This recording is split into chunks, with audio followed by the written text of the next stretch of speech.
আউযু বিল্লাহি মিনাশ শাইতানির রাজিম। বিসমিল্লাহির রহমানির রহিম।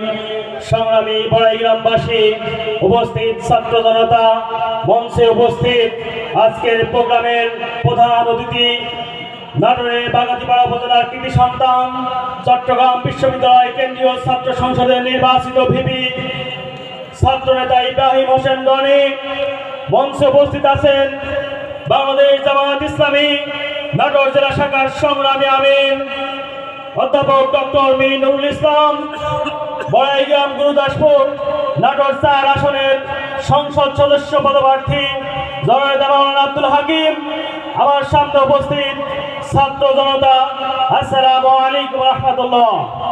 সংগ্রামী উপস্থিতি, আজকে আমরা উপস্থিত হয়েছি জুলাই গণঅভ্যুত্থান পরবর্তী বাংলাদেশ বিনির্মাণে ইসলামী ছাত্র শিবির আজকে 1977 সালের 6 ফেব্রুয়ারির পর থেকে হাঁটি হাঁটি পা করে আজকের এই কণ্টকীর্ণ ময়দান পাড়িয়ে শত জুলুম নির্যাতনের জিঞ্জিরে ভেঙে জুলাই অভ্যুত্থানের মধ্য দিয়ে যে বাংলাদেশ বিনির্মাণ হবে, আগামী দিনে এই ছাত্র সংসদ এবং এই ছাত্র জনতাকে সাথে নিয়ে আগামী দিনে সংসদ নির্বাচন সামনে আসবে, এই সর্বাত্মক প্রস্তুতি নিয়ে যেমনিভাবে বাংলাদেশের অন্যতম বিশ্ববিদ্যালয় ডাকসু চাকসুতে ভূমিধস বিদায় হয়েছে, ছাত্র জনতা আমাদের পক্ষে গণদুয়ার তৈরি করেছে, তেমনিভাবে আগামী দিনে এই বড়াইগ্রাম গুরুদাসপুরেও অধ্যাপক মাওলানা আব্দুল হাকিমের পক্ষে গণদুয়ার তৈরি করে সংসদে পার্লামেন্টে বাড়াতে হবে ইনশাআল্লাহ।